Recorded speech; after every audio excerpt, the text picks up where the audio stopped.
absolutely loved 2024's Wicked Part 1, directed by Jon M, starring Ariana Grande and Cynthia Erivo. And so it was with high hopes and a lot of pent-up anticipation that I walked into Wicked for good, and I can tell you, I walked out having had a great time to this culminative closure to the makings of both Glinda and Elphaba's stories.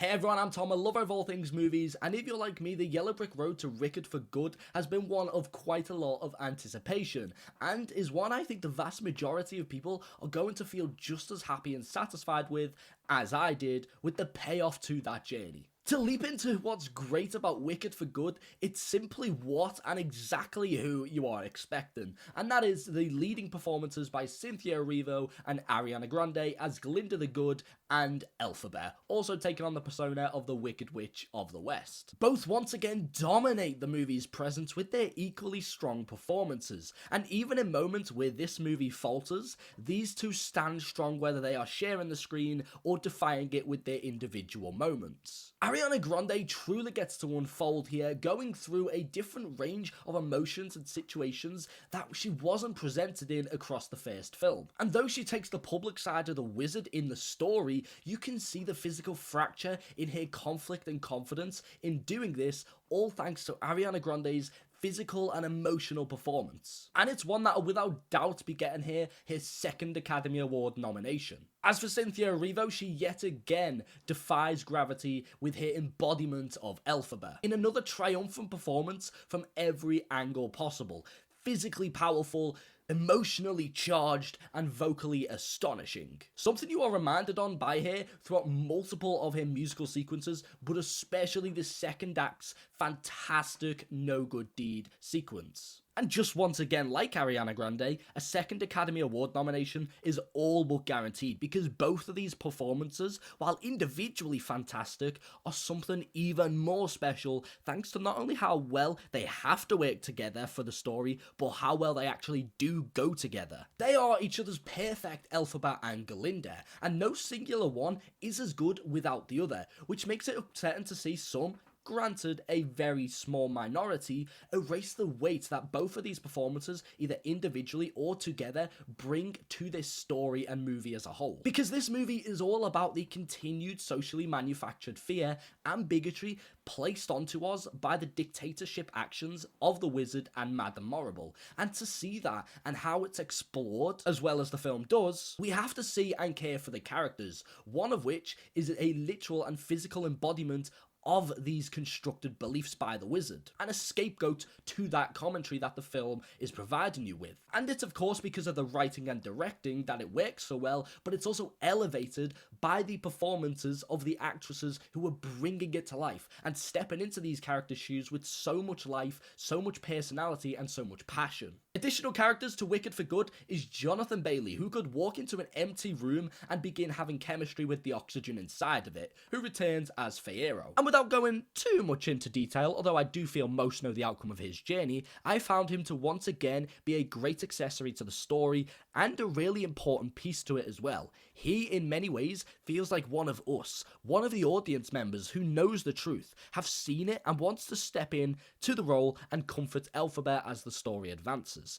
I actually wouldn't have minded seeing even more of his character, because while he was the handsome comedian, to a degree, of the first film, here his character sees a mature and compassionate development. And taking quite a more present role in this chapter of Wicked is Nessa and Bok. Marissa Bode, who plays Nessa, does a respectably well job at bringing the character to life, and in this movie, really twisting the character and adding a lot more of her selfishness to the story. And it's worth noting that I really appreciate how this movie tackled, and I'm just going to say it, the ability for Nessa to be able to walk, per se, which is an element from the stage play that has been very much differently adapted in this version of Wicked, and I think it's appropriate. I think it's time, because I think the stage plays version of it is a little outdated, and I do believe Marissa Bode had a hand to play in how to appropriately navigate this new avenue for her character, and as such, she does deserve the kudos for it as well. While Nessa to me certainly came off as selfish at times in Wicked Part 1, Wicked for Good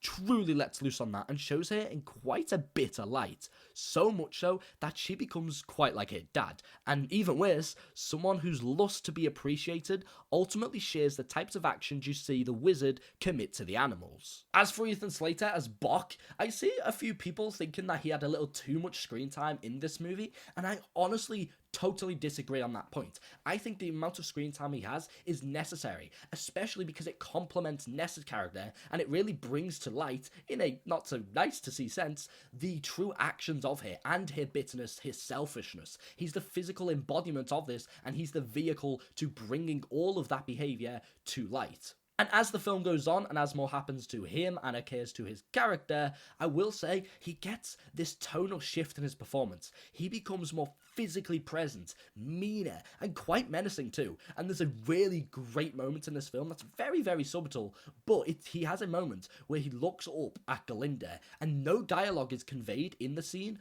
but you feel everything that is being said nonetheless. He was a really big surprise in the film to me, and I was honestly quite impressed.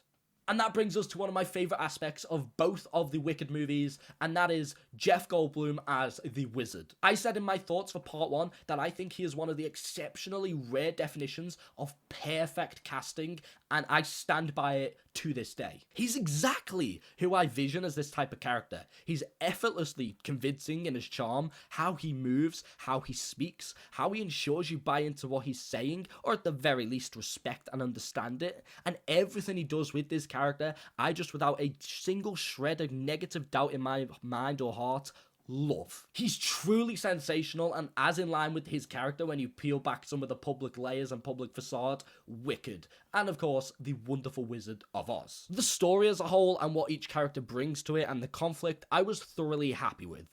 Jon M, the returning director, once more has done a commendable job weaving not only each individual film together, but the story as a whole. And when thought of as one continuous piece, because I do think these films on a back-to-back watch will hold up great and naturally feel like one substantial piece of storytelling, technically, it's brilliant. From the set design to costumes, hair, makeup, and detailing, it's just as grand as it was on the first film and truly immerses you into the world.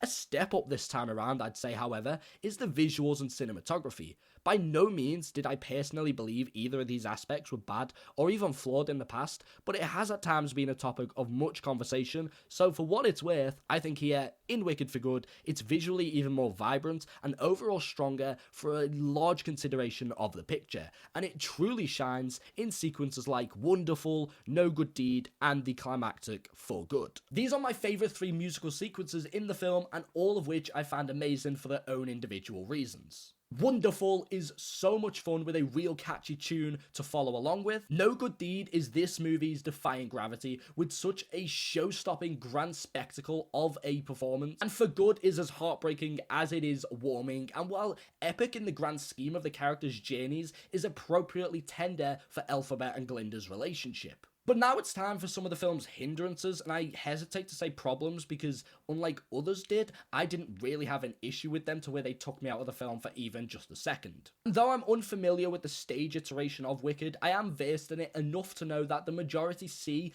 Act 2, or in this case Wicked for Good, as an inferior step down from the first part, or in our case, Wicked Part 1. And I do think that is the same case here. I do think Wicked for Good is not as great as Wicked Part 1, but nonetheless it is still a great follow-up and a real good continuation of the story set up by Part 1. And I think that's for a number of reasons very similar to the reasons as to why the stage play is also weaker than the first act of that. The songs this time, aside from the ones like Wonderful, For Good, and No Good Deed, fall short in how memorable they are, especially when you compare it to the songs of Wicked's first chapter, even the supporting ones aside from like Defying Gravity, thinking more like Popular, The Wizard and I, and Dancing Through Life. And although Ariana and Cynthia both have their own new songs exclusive to this movie and to the movie iteration of Wicked, even they still fall short in comparison to the pre-existing ones of the first library in Wicked Part 1.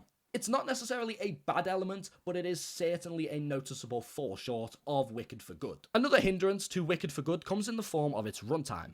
while clocking in at 2 hours and 17 minutes, a length much shorter than that of the first film's 2 hours and 45 minutes, at times the pacing can't help but come to a slight and often momentarily standstill. And while it was less of a problem to me, it was more of one to some of my friends who saw the movie and thought it was a real big issue. And it at least makes me question how the general audience may perceive it, and if it'll affect at least the theatrical rewatchability of the film, and that's a problem I don't think Part 1 had, because I think it's a very rewatchable film, and I'm not saying Wicked for Good isn't, but I am saying it may not be as strong as it was for the first film. Although when it hits home media, I don't see it being a problem at all, especially when it's in the comfort of someone's own house, where they can pause, stop, fast forward, or rewind anytime they feel fit to.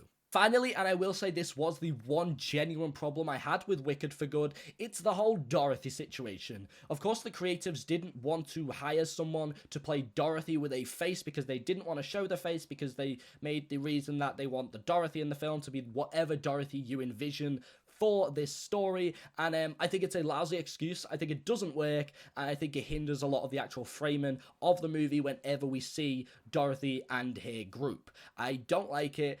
I understand why they did it, but I still don't like it, and it is one of my main genuine issues with the film. I think I would have preferred, especially because it contradicts pretty much every Oz story we've ever seen brought to the big screen anyway, if they had just hired someone to play Dorothy, not worried about showing their face or not, and I think it would have just made the framing of some shots better. It would have not made me like, where's Dorothy disappeared to in this shot that she was just in a second ago, purely because we want to hide the face, or we only want to show, like, the back of her. All of that, I just didn't think it worked. It was fine at first, and as it carried on, it just became more of an annoyance to me. So yeah, that is my one genuine problem with Wicked for Good, and it purely has to do with the whole Dorothy situation. Didn't hate it, but I definitely didn't like it. But overall, I had a thoroughly good time with Wicked for Good. I don't believe it's to the quality of the first film, but I also don't think it has to be. When you put both of these movies hand in hand, it is a phenomenal storytelling piece, all about Oz, all about the beginnings and makings of Elphaba and Glinda, led by two incredible performances from Cynthia and Ariana. It's sure to sweep multiple awards in its coming season. Overall, I think people are going to walk out quite happy with this film, and if you're a real Oz fan, I think you're going to absolutely adore it. But that is all I have to say about Wicked for Good. If you've seen the film, let me know what you think down below, and as always, thanks so much for watching. Take it easy. Bye.